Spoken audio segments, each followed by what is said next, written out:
ডেবরায় নির্বাচনী প্রচারের শেষ লগ্নে ঝড় তুললেন তৃণমূল প্রার্থী রাজীব ব্যানার্জি।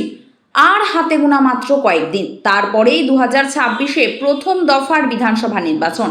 আগামী মঙ্গলবার প্রথম দফা নির্বাচনের শেষ নির্বাচনী প্রচার।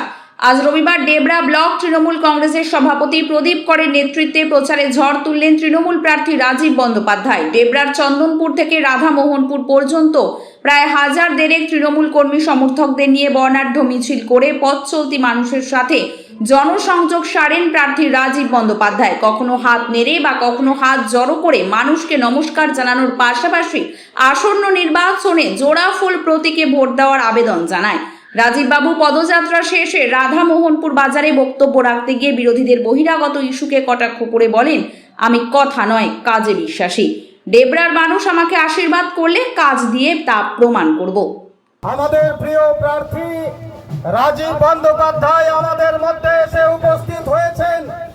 আর মাত্র কয়েক ঘন্টা বাকি, তারপরে ডেবরার সমবেত 2,31,000 ভোটার মমতা বন্দ্যোপাধ্যায়ের জোড়াফুল চিহ্নে ভোট দিয়ে সমবেত কণ্ঠে একসাথে আওয়াজ তুলে বলবে, জয় বাংলা,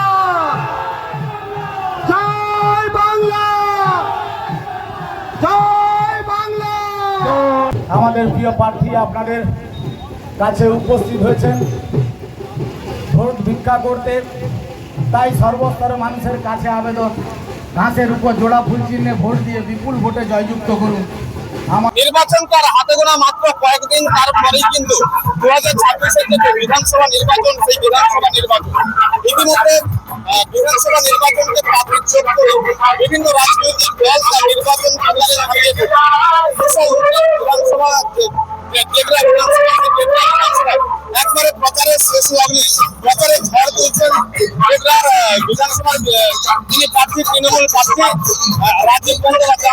আমরা শেষ মুহূর্তে প্রচারে ঝড় তুললেন, কি বলবেন? আমরা অনেকদিন আগে তুলেছি, মানুষের মনে সেই ঝড় আছে। এই ঝড় 23শে এপ্রিল ওটার বাক্সে ইভিএম এর মেশিনে সেই ঝড় উঠবে। আমরা এখনো মানুষের কাছে পৌঁছাচ্ছি। এখনো আগামীকাল আছে, পরশু আছে, আরো ঝড় ডেবরার মাটিতে উঠবে।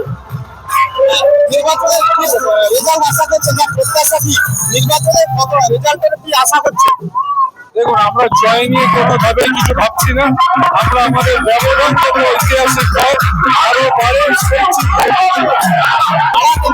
ভারতে যখন যে এলাকায় যাচ্ছি সারা সেটা এলাকার সমস্যা পাচ্ছি,